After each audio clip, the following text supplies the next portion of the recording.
Hello, everyone, and welcome to another episode of Classroom to Corner Office Career Talks with Chris, a podcast meant to help provide hints, tips, and tricks and guide you through the crazy world of work, whether you're a new professional or someone just trying to find a new opportunity based on your skills and experiences. Today, I'm joined by Jonathan Bullock-Barrett, who works in the consulting industry and has a unique way that he arrived in this destination right now. So, Jonathan, thank you for taking time to be with me today and to provide some of your wisdom and advice to those that are listening. For sure, bro. I'm excited to be on your show to provide any value that I can to your audience. I'm excited because you're one of my mentors. So the fact that you asked me to, come in and provide the value that I can is makes me elated, to be honest. Awesome. Well, and that's a shared mentorship, right? While I may have served as a mentor, I learned just as much from you as you may have learned from me. So that feeling is 100% mutual. No, for sure, for sure. And yeah, this is like a super cool niche that you're doing. I think it's going to help a lot of people. Yeah, so thanks again for inviting me and let's do it. All right.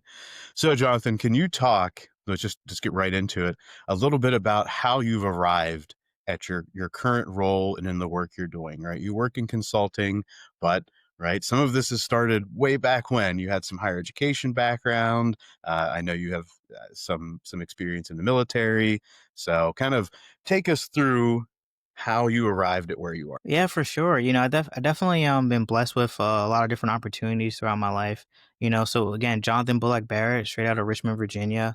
You know, a Christian. Husband of one wife. And consultant. And got there through so many different avenues. But essentially went to college in West Virginia where I majored in political and economic philosophy. At the time, that was the pre-law track that I was trying to do. Wanted to be an attorney. Eventually saw that that probably wasn't the route that I wanted to do. Then thought about politics, and then I was like, well, you don't have to, be a political science major in order to get into politics. So, then got the business route, got an MBA, wrestled in college, got the MBA through a graduate assistantship. I had the blessed opportunity to do at a willing Jesuit, and then eventually, got a door open into higher education. And fell in love with just the higher education field of molding these young Malibu minds under the age of 25. Because that's when it's really really important. I noticed because I know that's when I was shaped a lot. So found an opportunity in higher education where I worked in student life alongside you, Chris, and then you told me a lot about the different aspects of not only just higher education, but just how the inner workings of a university would work, which essentially is a nonprofit. And essentially, we all do everything, Yep. is what I Other learned. And duties as assigned at all times, right? all their duties as assigned as all time. And I was so young, I didn't know any idea. I didn't know we were working so hard. And, it was just what we did. And being around a workhorse like you, I was like, okay, well, this is what we do. Let's kind of figure it out. So yeah, started in higher education. So sometime in there, I joined the National Guard, the Army National Guard, when I was around 19 in order to pay for school. I realized that if I didn't have the out of pocket costs from my family to pay for school, I had to go out there and find it. I went to a military high school and I was like, I really don't want to do this full time. It was a great experience, but I didn't want to do it full time, and I told myself that. But I still wanted the discipline and to be able to support myself in college. So joined the Army National Guard, was in our ROTC program for a year. And I didn't fully stay in that program because I transferred schools to Willing Jesuit, where I was one of the founding members of the wrestling team at that school. So joined the Army National Guard, and I just stayed enlisted. So I was enlisted for about 5 years, up into my master's. So I was enlisted for all of my undergraduate career for 4 years. While so I was serving 1 week in a month, 2 weeks in the summer, consistently for the last 5 years. Until I got into my master's, I was like, I got a degree now. Once you have a degree in the Army, in the reserves, or just in the Army in general, you can do something called commissioning, and there's a few routes to commission into the Army or the military in general. That is, you can do something called ROTC, where you can actually go to college and they train you up to become an officer when you graduate. That was the route that I was initially signed up for, but transferring schools, Willing Jesuit didn't have an ROTC program. I think West Lib at the time, they outsourced their ROTC program to like maybe WU or something like that. And I Mhm. didn't have the time commitment with wrestling to be able to do a program like that. It would have been ideal because it would have been a little bit more simple. But stayed the course. Always wanted to become a military officer. Always wanted to become a military officer. So once I got my degree, I was in my fifth year working on my master's and doing a graduate assistantship with the wrestling team. I, told my officer in charge, I was like, I want to become an officer. He walked me down to the officer school and they signed me up. And in the next few months, I was in officer school, which was a very difficult time. Is a tough program of like Mhm. maybe like a 30% acceptance rate of people who actually commission at the end.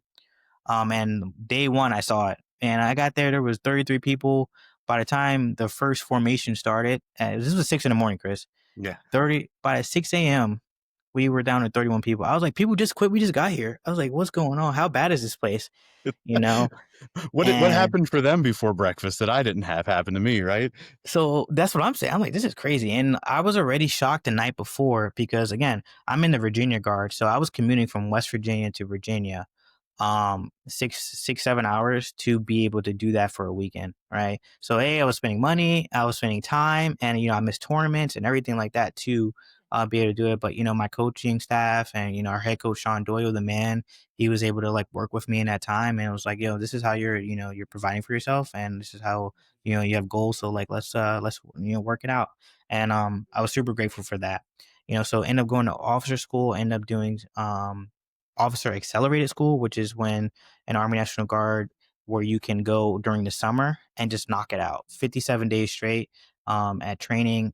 So I end up, doing that, leaving for the summer after my first year, my master's program, and coming back as a second lieutenant in the Army National Guard. Huge, huge, huge deal. I got my first duty station and I was assigned to a cyber unit, the very first cyber unit that just stood up the month previous to me getting there. Okay. So it's literally insane how like these things start happening and like God just aligns them up, for us. So simultaneously working in higher education, was in the Army National Guard through my undergraduate career, going into my graduate career, and I'm just serving again 1 week in a month, 2 weeks in the summer. That's why I think it's the best opportunity out of all the components, to be honest. Mhm. So I was doing that, still working in higher education, end up getting a full time job at the university, working in student life with you, where I left the graduate assistantship and became a full time employee with the university. And then I was just open up my eyes to like what higher education is. It's not just athletics. It's not just student life. There's academics. There's so many different departments that make a university work. And I was just like, man, this is pretty cool, And I think the mindset that I took towards it, okay, this is the industry I'm in. How can I have success here? How can I impact people and provide value? But how can I have success in this industry? And, so my immediate goal was to become a dean, Yep. and I didn't know what that looked like. I didn't know how to get there, but, like people like you allowed me to go to conferences, started to, go to student activities conferences, take students with me, talking to you about, your experience. I think you were probably like a few years in. You were like almost 10 years in at that point. Yeah, the point that we had started to cross paths, yeah, I was about 10-ish years 10 years into in. my career, maybe a little bit more than that. So, right, you did get the benefit of a little bit more experience on my end of Yeah. I had found the good, the bad, and the ugly along the way. It's funny because I remember you literally telling me in so many different situations. You were like, "Hey, yeah, yeah, probably shouldn't do that." Or you just like make a face of like, well, hey, let's start thinking about this, guys." And on our side, you would tell me like what happened that made you have that realization of like probably shouldn't be doing things like that. Nothing too malicious, but just so like, hey, these are, we got to make sure we're being professional at all times and making sure safety is our number one concern. Mhm. So it was a cool time, So set my goal of being a dean. By the time I left Willing Jesuit, in higher education, I became the assistant director of student activities, which was pretty cool and a tumultuous time for us all, Yeah. And I was like, okay, what's next for me? I've been here for 3 years probably at that point. Got my master's from Jesuit. in business administration. I was still serving in the cyber unit in Virginia National Guard. So simultaneously doing all these pots, Right. coaching wrestling, even though I wasn't a graduate assistant, or getting my master's, working in higher education, and serving in the Army National Guard. So the thing for me has always been to just keep motion going, just always be doing something, regardless of what that looks like. Probably is not the most healthiest thing to do either, but I also didn't know any better at that point in time. I didn't know there was like, a balance in a sense, but I think that season was important because it showed me that like there's seasons to everything. There are seasons where you're grinding. There's seasons where you're still grinding, but you're, maybe, hey, making time for your family. Hey, let's make time for our health. Let's there's seasons for everything. And I didn't know any better at that time. So I was still like doing all of these different things and still wanting to progress in higher education. And I thought that was like the world. So eventually, applied via our good buddy Javier. He referred me to a position. Shout out Javier. He's going to be a guest at Oh, some shout point out as to well. Mr. McCoy, Javier McCoy, Yeah. another one of my higher education mentors, and he's doing phenomenal in this space. He introduced me actually into like the diversity and inclusion side of things. I had no idea that Mhm. was a thing. Obviously our university was probably a little bit smaller, so we tried to create it ourselves. Right. And that became like a super cool like thing to be a part of and make people feel comfortable regardless of where they come from or what they look like or what they do. Hmm. So yeah, so learned about like diversity and equity inclusion from Javier, and he referred me to a guy he met at a conference. The vice president of student life at Davis and Elkins, interviewing there and getting a position there.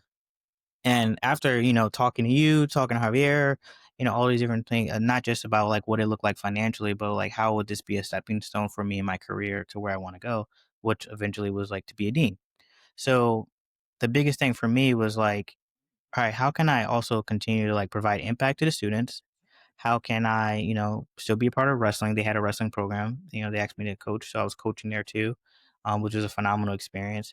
And then also, eventually maybe like, adjuncting some courses and, also like just having the title that made sense for me as a stepping stone. So it looks like I'm moving forward and end up going to Davis and Elkins to work. And I was the director of, I think I was the director of student life or student activities and multicultural programs. And I was a resident coordinator. So then I got my taste of res life, and I was like, I don't want to do res life. I don't want to do res life.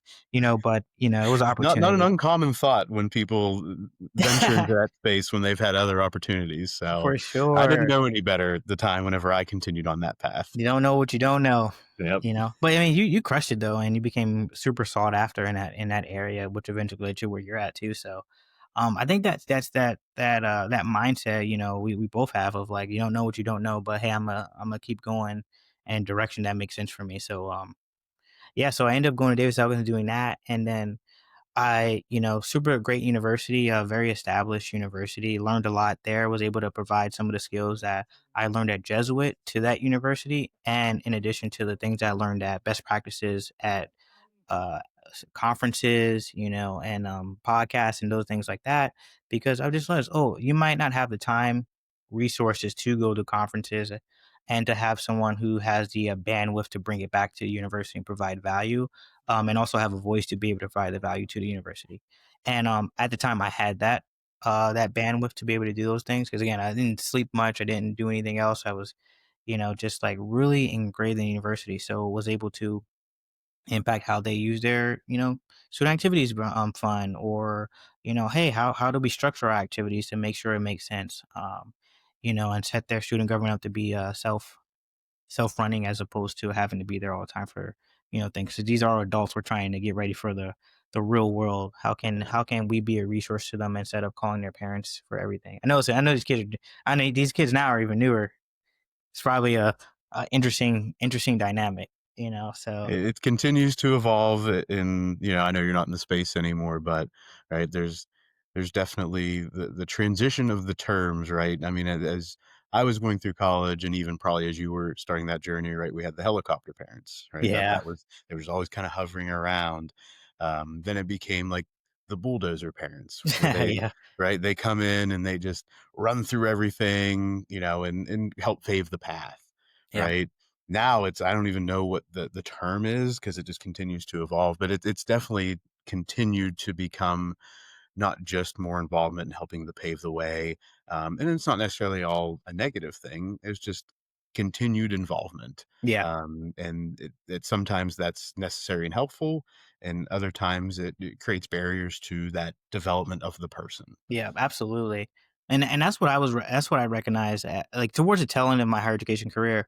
There was a parent who I can't remember what the actual incident was, but they called their parent to call us to tell them that they maybe got locked out of their room or something like that. Something like Mm, that. And I was like, "Man, just walk across the street to us, bro." Or something like I was like, "Oh man, this is different. I don't know, man." And yeah, so yeah, it was a cool experience, but yeah, love Davis and Elkins. I didn't know what I would think being there, but I was able to provide so much value in my opinion, and I was able to learn so much from people who's been, that's the luxury of the smaller universities, that people have been there for 20, 30 years, so they know like how things happen, who you went to, and mentor of mine, Scott Goddard at Davis and Elkins, he was able to, just be there for me, and it's like, oh yeah, this is what I do for that.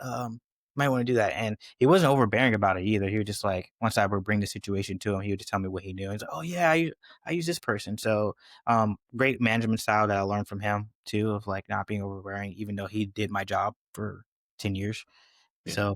So it was cool. It was cool. Shortly after I was picked up for a military like mobilization in support of some, an operation. And, by trade in the military, I'm an HR officer, I'm a personnelist. So that was like the trade I was cultivating for. At that point, I was probably 6 or 7 years in. So I've been to basic training, I've been to personnel's HR school as an enlisted soldier. Once I commissioned, I went to officer school, and then I also went to, you know, uh, HR officer training. So I was cultivating a skill of like, hey, what's the mindset look like of an HR personnelist, which, is similar to HR on the civilian side, but Mhm. it's a little different because you're just responsible for so much more. And you're where we have breadth, sometimes not so much depth, and that's when your people come into play. So once I commissioned, I was given a team. Was able to like actually use like some of the leadership skills that I was blessed to be able to like learn working in higher education too, because I had students who were so young, so malleable, and like, hey, how can we get this huge event like a last blast or something like that? How can we Yeah. use our project management skills to plan these huge events? So that was like one of my projects, when I eventually got PMP, was using no incidents. How can you get a group of people that may or may not have things in common to do something that they normally wouldn't do or may not feel like doing? So getting students to that, for, I don't know what they were getting paid at the time, you know, but getting them to, plan a huge concert for Waka Flocka or, some act like that, it Mhm. wasn't easy. So, like, And definitely that's real, learning. folks, that's real. Yeah, no, What really. part of planning for a concert for Waka Flocka? No, literally, these 5 students who, like I said, may not have liked each other because someone was like, there wasn't the president or someone was the secretary last year and they thought they would just get it, or didn't like me for whatever reason, but how can we get this to happen? So cultivated that skill of influence, getting people to do something that they normally wouldn't do Yeah. under whatever circumstance there is. And so that was cool. So I was able to like exercise that on the military side when I went full time. I was able to do that, when I wasn't full time too, but in a reserve component, I feel like you don't really learn how to do your job until you're full time. And that's when I really like sharpened my knife. I was like in the trenches of like, hey, how can I become knowledgeable in my trade craft, and how can I also be a better leader to the people and also accomplish a mission? Yeah. So developing that skill, and also making people have a good time while we're doing it. We don't have to be angry or whatever perception people have of HR. Right. But people did get like that with me though. Don't get me wrong, but trying to our best to accommodate. So that was my transition from higher education, which I didn't know would be a transition point for me. I just knew that I got up for mobilization. That's what I signed up for. It was a cool experience. And then once I did get on the mobilization, I learned so much about like the world of cyber intelligence and that thing. So that's when I was introduced to these people, and I'm like, man, like you guys do really cool stuff. And uh, do you have to be really smart to do it? And the first thing they normally would tell me is no. And a lot of them, they would be like, John, you have more degrees than me. And I was like, "What, bro? You're some super high speed cyber person, and you're telling me you don't have a degree?" He's like, "No, bro. I just have certifications." I was like, "How'd you get into this?" A lot of them be like, "Man, well, when I was in high school, I used to game, and in order to like game, I had to like find out about like Bitcoin, and in order to get Bitcoin back then, you had to learn how to like do a little HTML or Python, and then they would just like fall into it, and then eventually getting into like." Oh, I might be a coder or something like that. And like blue, I call like that kind of stuff like blue collar cyber work, and they're just like grinding out code all day, Mm, yeah. or something So like that. that's fun. So, I mean, at this point, as this episode is coming out, people probably know at this point that I'm a college educator.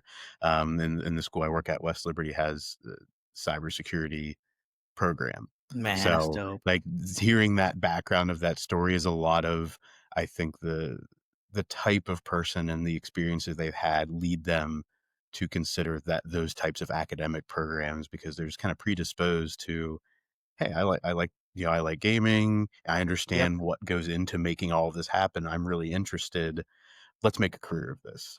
No, absolutely. And it was just so fascinating to me because I'm like, you guys are like doing some really cool stuff, and they didn't think they were better than anyone. They didn't think that they had some intellect that wasn't attainable. They would actually sit me down and just tell me how to do it too, Yeah. which was really cool. Or a lot of times they'd be like, just Google it.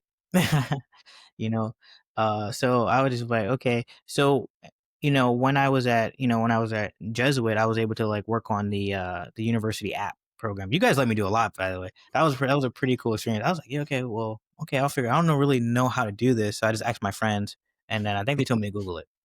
And then so I think I found some local vendors for the university app, and I was able to get some demos in front of you guys, and then we was like, hey, who's the most cost effective and who like looks their demo apps looks good. We found a guy, and we were able to like start like release one of the application. So that was like my first intro into that. And then when I got the D&E, they had the same situation going on. They were trying to get an app, right? And then Scott walks into my office and says, hey John, you know about like code and apps?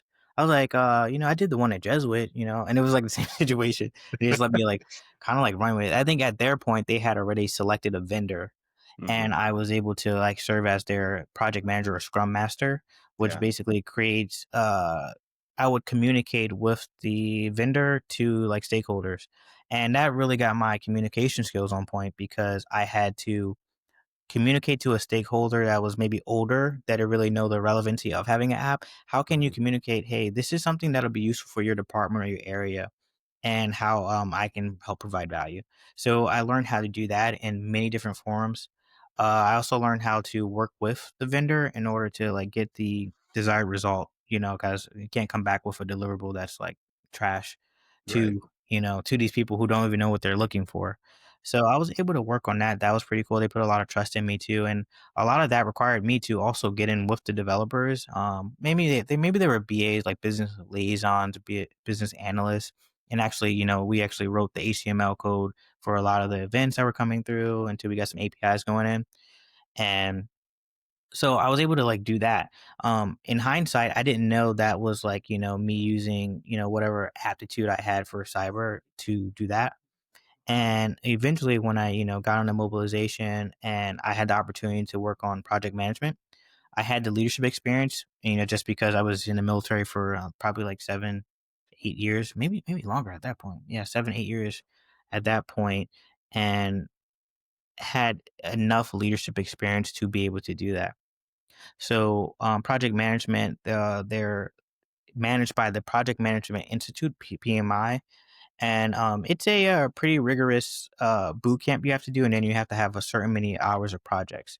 So I just gave you two of my projects right there: the university app at Jesuit, the university app at Davis and Elkins was one of my projects, and some projects I had in the military leading up to mobilization. So everything's a project. So I was able to use all of that culminating experience from higher education, from the military, to create this application or this portfolio for myself to be able to submit to PMI you know so I think that was huge for me. I was like, man, I don't know if I have like projects. And then, my instructor helped me. It's like, well, think about like what experiences do you have? And that's when we were able to like come up with like, oh yeah, I did do that. I did do that. And we actually have deliverables because we got released one of the Jesuit app. We have released one of the Davison Elkins app. I'm on the mobilization that I planned for. So all of these projects were culminating experiences, um, which was a really, really cool thing. So I was able to get past the test eventually to get my project management certification, which is I think pretty coveted in the space of project management, managed by PMI. So I had that for like 4 years now, and I would say that like the thing that the project management certification really gave me, would just help me get in the mindset of project management. Everything's a project, and a lot of it is scenario based. A lot of it is like leadership based of like how you manage people to, again, should influence to get them to do something that they normally wouldn't do under whatever circumstance. Yeah. So So I'm gonna let's just pause right yeah, here, right? Littered throughout all of this career path is continuous learning, finding new yeah, paths to create more open doors for yourself. yeah. For you, has this been something that just all along you have always been looking out for? Or have you just been so open to the opportunities and willing to explore new spaces that they've just not fallen in your lap, but the opportunities have been there because of your willingness to explore? Yeah, I definitely think the willingness to explore, the willingness to be open to what's available. Not really too cognizant of my bandwidth. I think I just naturally am a person that doesn't really think about the bandwidth aspect of it. Just if I have to scale back in something, I do it. If I have to, scale up in something, I do that as well. And I just was like super open, like, so when I got graduated, I didn't even really know what I wanted to do when I graduated. I didn't know what I would do. I didn't know what I was going to do for work or anything like that. And I was a senior, it was my senior year. And Doyle asked me, hey, you want to coach with me next year? And it just happened that they had a open. I didn't know I would be doing that. I didn't think about it at all. When opportunity came, I was like, yeah, sure, let's do it. And so just, and I think just saying yes to a lot of things too. I think where I do see people that like might get an issue with that is like, again, not being cognizant of the bandwidth. And You that I know, think that's just a great kind of lesson to take from everything, right? To this, because we're not even at the end of the journey to get to where you are now, we're not even right? in the We're journey. still getting there. That's two Is industries. all of the times that you could have taken, not these aren't forks in the road for you. Mhm. These were paths, Yeah. multiple paths that you helped create for yourself by being willing to say yes, being willing to take on new projects, being willing to explore your skills, expand your skills, Yep. find certifications, expand your education, right? Be multifaceted, Yeah. right? Not just saying I've pigeonholed myself into this specific career path, right? Yep. You created all of these avenues, all of these doors by your ability and willingness to explore these spaces. So I think that's, if I'm going to say there's a takeaway from anything that you said throughout this discussion, is don't be afraid to say yes and be willing to be multifaceted and not pigeonhole yourself into one space. Absolutely. And that's the thing too. I don't know where we get this from of like everyone's like, well, I guess they say don't put your eggs in one basket. So I guess that is a component of it.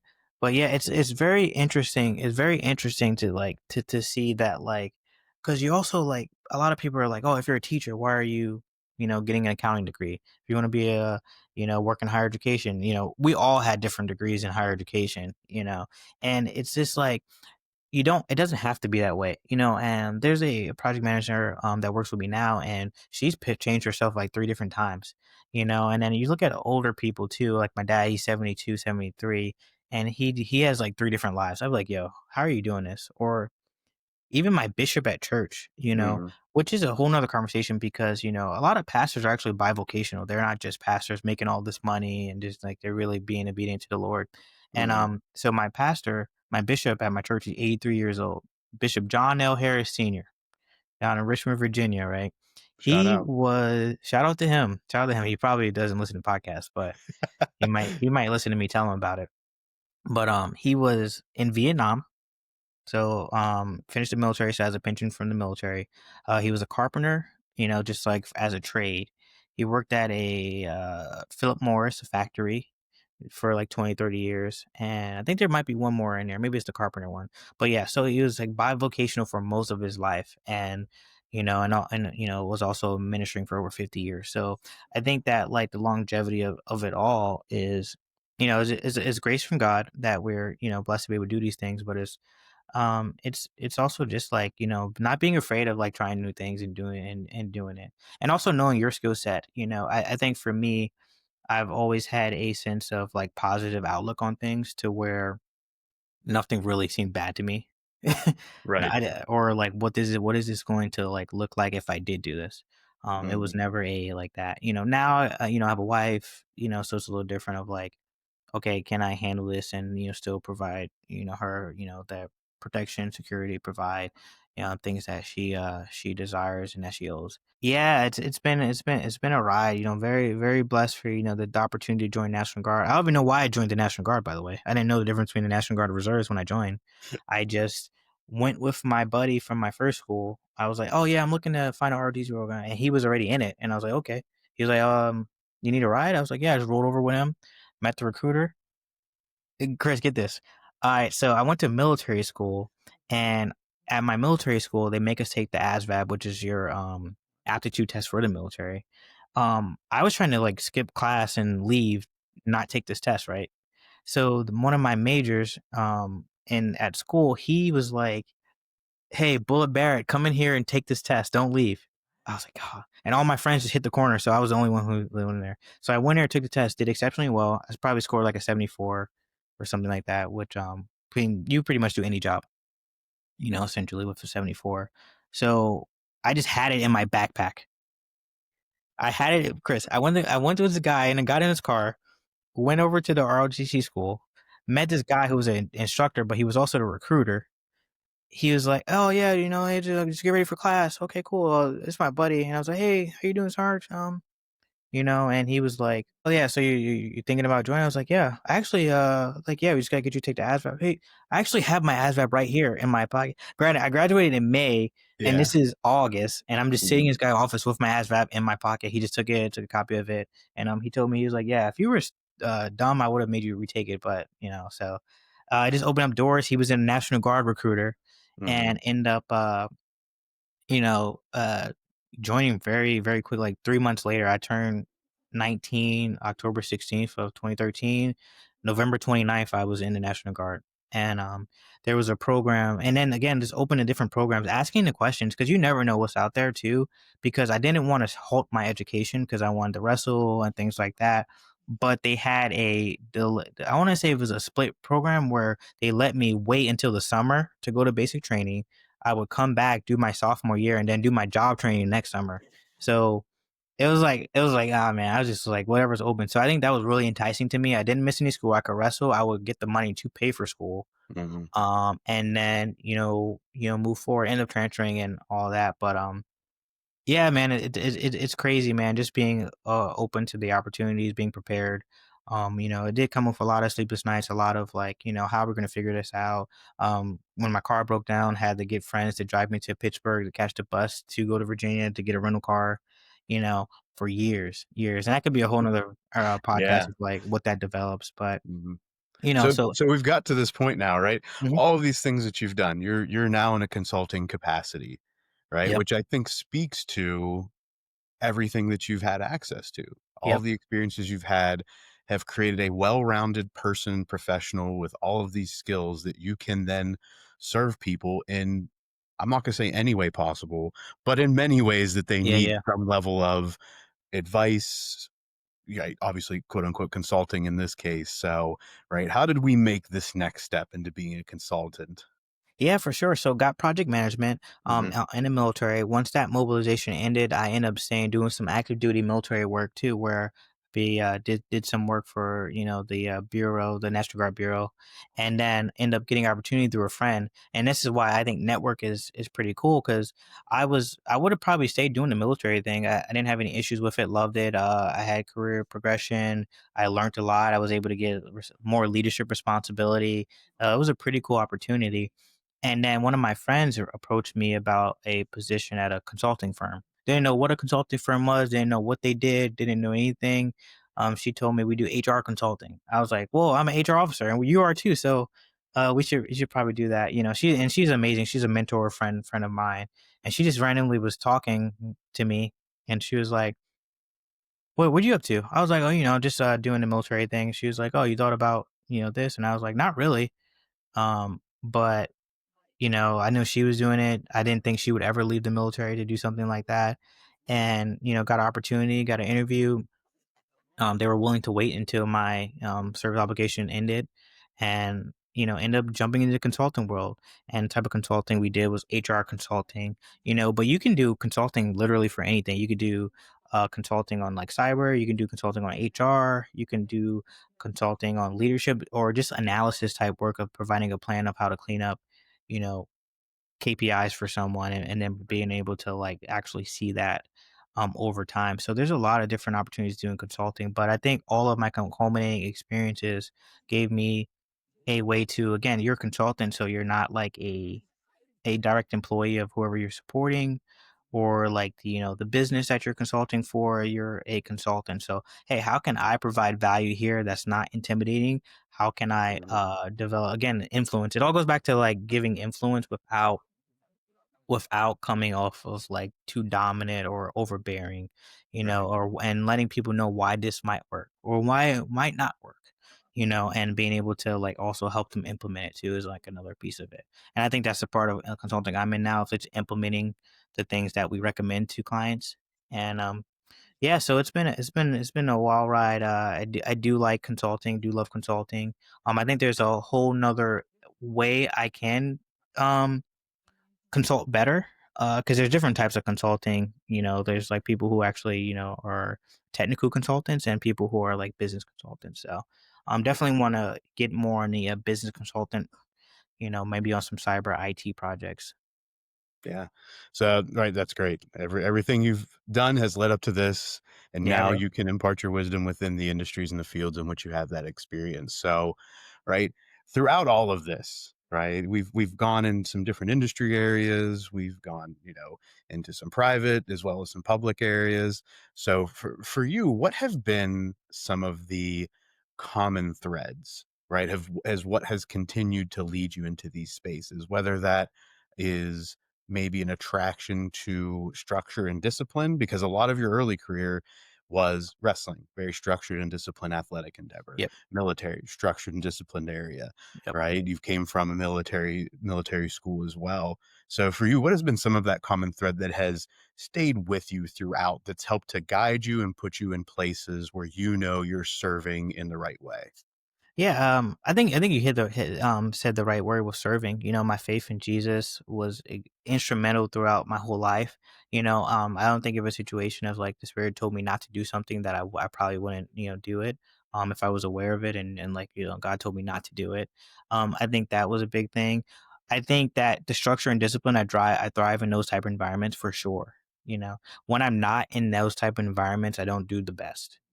When I'm not in a structured disciplined place, I beat myself up a little bit too much, probably more than most. And but when I am in those environments and it's like, hey, because higher education wasn't even really like that. Hey, be here at this time, do this. You kind of had to be your own self-sustaining person. But I think Yeah. being around people like you was like, oh, like we're here though, and it's very loose and no one's checking for you, but you got to be able to do what you do, and you got to be able to like do it well and be responsive and know what's going on. So I Mhm. learned that from you because that was like not a super structured, disciplined environment. I was like, man, but Chris is up there at 7:30 every day still, but he was like the fire alarm went off at this building last night. So Chris is here. I should probably do that too. Then make sure I'm here. Even have an event. If a parent walks in, I need to be here at 8, or something like that. So that's what I Mhm. learned from you. And then Putty too. Shout Yeah. out to Putty, David Higgins. He was like my first boss in higher education, and spiritual mentor, all of the above. And he was the same way. He would be up writing papers for his third master's. He worked on a doctorate now too, Yeah. but he would be working on his paper super late and still in the office at 7:30. And it was just like a group of like you professionals that were just around me, and I was like, oh, this is how we have to be. Okay, this is how we have to be, because the military is very like hey, be here at 8. Everyone's here at 8. If you don't, like, what are you doing, you dirtbag? But higher education was very loose. So, but applying these skills helped me to keep it. And I think in a way allowed me to thrive in that environment too. And just be able to learn so much from you guys that allowed me to go into a whole university where I didn't know anyone and to be able to like, provide value there too in a short amount of time. But I think that's the big one of just like, I think the structure and discipline is super important. And the third one I think is the network. The network is instrumental. Like the network, that's why I think this project that you have, classroom to corner room, is that classroom to corner office? That was That's called one, classroom to corner office. classroom to corner office is such a cool thing because now your audiences, your students, they have a access to a person like me who like they might not have in their network up in West Virginia right now. Mhm. Not saying I'm anything special, but a lot of these people that introduce opportunities to me were in my network. Coach Doyle, he became a wrestling coach, right? He ended up, being the VP of admissions. Right after that, end up, talking to Dan, whoever was able to like, oh, we can get him into, student activities. Gave me opportunity to get the graduate assistantship, right? When I got on mobilization, that was kind of like the military told me to do it. But when I went on there was people around me that was like, hey, you guys should work on certifications. I was like, okay, why? They help you in the job market. Okay. And like what does that mean? And then they would tell you, okay, so what should I do first? Well, you're an officer, right? I was like, yeah, man, you do project management all the time and leadership. So you should do that. I was okay. Found a vendor, was able to like get signed up for it, and then my whole team did the certification. Didn't know what that meant at the time, So someone just told me that. I was around a lot of guys who was like, okay, you should work on this certification next. You should work on this. Why? What direction are you trying to go in? When I got into consulting, hey, what you doing? Oh, you thinking about like stopping that? I was like, I mean, I'm cool, but like, what's up? And they offered me the opportunity to like become a consultant. And I think that's So another really important piece of this is this lifelong learning, right? These certifications, these skills, and I know we talked about it a little bit before. You're looking to the next step as yeah, far as achieving some additional degrees. So yeah. this is not stopped at any point along the way, and it is not stopping now. Yeah. No, and that is true. It's like I don't know, and I don't even know why I'm doing a lot of the stuff that I do sometimes because I think now too is also like finding like what you ultimately want to do if that's the thing, but being open to opportunities if that's the thing, and I think, so now I'm working on my doctorate. I met a guy at training who was like, "Oh man, you should do this." And I was like, "Why do you think I should do that?" He's like, "Man, well, you're a leader. This is like cool and it'll just help you in the future." And I'm still working on my doctorate at Liberty University currently. I'm probably like 4 classes into my doctorate, and pretty cool learning a lot of stuff that I can actually apply in leadership. So I think ultimately that's where I want to, be C-suite. Whether that's a for profit, nonprofit, and also like cyber PM type of work. And working on certification. I'm studying out for a certification right now, Chris. Right after this, so like making a push Never for ends. one on Saturday. It never ends, man. It Yeah. is a lifelong learning and just being in love with the process of being able to like look back and be like, oh man, that's cool. Like, why did I do that? And then, some certifications you fail, some you pass, but like, hey, why are you trying to do this? What's the goal? And just like move in that direction. My sister said, yeah, John, like you just don't stop. And I was like, yeah, like you just got to keep doing stuff. And she was like, yeah, we got to teach our nieces and nephews that, like, you got to keep the motion going. If I could tell any young person that, I would say just keep the motion going, whatever that looks like. Keep the motion going. Right. So that leads into kind of right the culmination now, which is what are some bits of advice or a specific piece of advice that you would offer to somebody right now that's either sitting, we'll say in their senior year of college or considering, okay, what's my next step, right? Yeah. This isn't working for me. I need to find something that will best fit me and my career, my interests, my skills. What is some advice that you would offer to them in order to find success, whether that success is the next role or whether that success is building upon what they've already been doing in a current role? Yeah. I would definitely say start developing your network. Get around even at like West Liberty, like the type of people that work there that go there, because there's only a few universities in West Virginia for people to go to. So you might be sitting next to someone who is old money in coal or or something like or oil or something like that. So like developing a network and you'll just be surprised about the people that they have access to that they don't really realize they have access to. Coach Doyle, he's a COO of an architecture firm right now. Right. You Shout out Coach Doyle, by the way. Right, literally there's been insane. a lot of reference to Sean Doyle in this, and I want to make sure that we give him the kudos that is deserved because he's an amazing human being. Has definitely supported and helped you, and somebody that I still keep in touch with periodically. And we randomly will see each other like on the golf course or at other events Yeah. in and around the Wheeling area. So shout out Sean Doyle for everything he's done to support you as well as countless others right in the greater Wheeling area. No, for sure. He's incredible, and he's another guy who just does so many different things. Wrestled, went to Cornell, was a caddy in Augusta Mhm. for a long time. Then came back, was a math teacher in Willing. After he became a math teacher, became a full time wrestling coach. After he became a full time wrestling coach, became a VP, director and VP of recruiting. Went from VP in recruiting to a market. He was a just director of operations of an architecture firm, and ended up getting promoted to the chief operating officer of the architecture firm. So like literally just like, and again, I think those opportunities also came from his network, people knowing what he does, and just like developing a network. And even Coach Hedger, BJ, shout out to BJ Hedger. He's the CMO. He's either chief sales officer for I think they make plastic products or something like that, tools. But yeah, even him, I seen him, wrestling coach, getting into sales, started working with NBA, end up becoming director of marketing at Coca-Cola, director of marketing at Pepsi. Oh, then I'm gonna go into a brewing company. And that now he's a CMO or CSO at a company too. So yeah, this seems this common trend of just like developing a network, people knowing who you are and asking and being open to opportunities. So I would say develop the network for sure. Just start asking like what do people's parents do is a great way to start, and then asking them, hey, well, if your mom does that, can I just come shadow her, or can I just have a conversation with her how she got into the field? I think that's a big one. And if you don't have like, if you're not that social, get on LinkedIn, start connecting with people, and say, you see Jonathan Bullock-Barrett and he has P&B behind his name. How about you just send him a message and like see if we can talk about how you got your project management certification? Is it valuable? Is it helpful? Things like that. So that's what I would do to start expanding my network, because the network has been, in hindsight, the craziest thing that will like propel you into doing something you may or may not love. So I would say develop a mentor, find mentors, develop your network, be open to different opportunities, try everything, and it's okay.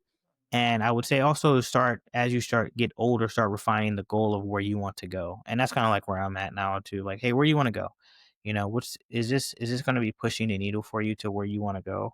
And ultimately where God wants me to go is where, my thought process is behind most of these things. So Right. Yeah. Finding your why, staying committed to that why, and then just allowing the opportunities to populate the space, yeah, right? Whatever that absolutely. space is for you. So, Jonathan, thank you so much. Appreciate you taking time to be with me today and to share, right, this journey, which, you know, could be straight out of a movie in some ways, It's right? insane, bro. The Yeah. way that it's progressed, the opportunities that you've explored, and especially in those higher ed days, I'm sure there's some shaky times and what was happening at 2 or Oh 3 in my the gosh. morning, Oh my gosh, as bro. we both know. Yeah. It's literally So, insane. do you wanna shout out anything as far as you have your own podcast? I know we're on a Yeah. pause right now, but you have some, so shout out your social, shout out how people can connect with you. Yeah, absolutely. So yeah. So JB the Masses, JBTHEMASSES on all platforms. Yeah, if you want to connect with me on LinkedIn, I'm Jonathan Bullock Barrett. Connect with me if you want to learn about project management, consulting, military career, how to commission as an officer, how to get into higher education, anything. I'm super open to meeting with people. If you want to talk about Jesus, we can do that too. Love talking about that, discipling, spreading the gospel. So if you want to talk about that, you could also listen to my podcast, For the Masses podcast. Been doing that for about 3 to 5 years now, and have a pretty big catalog of like just sharing Christian testimonies, and how people have come to their faith, and something that will inspire you to maybe come to Jesus as well. Chris, and just for your audience, I want to do this. So anyone who's listening to this show and they want to get maybe they have questions about how to go closer to God, or who is Jesus? Is the Bible real? Is the Bible true? I have a devotional On a lot of topics that we talked about here, but I have a free Mhm. devotional for your audience. So, Okay. anyone who sends me a message, we'll give them a free devotional to get started. I'll even do a devotional with you if you want on a Bible app. So, yeah, anything we can help spread the kingdom of God. So, So yeah, thank you. Everybody take advantage of that. If that's something you're interested or just something you're interested in learning more about, right? If yeah, take for anything sure, from today, it's be open, explore, learn new things, and see where it takes you. So, absolutely. Jonathan, again, thank you so much for spreading all of this wisdom, spreading your love, spreading your joy, and your service to not only your career interests, but also to the Lord. So, Yeah, thank you again for that. And everyone, take this to heart, make this work for you, and tune in to the next episode of Classroom to Corner Office Career Talks with Chris. thanks, you money.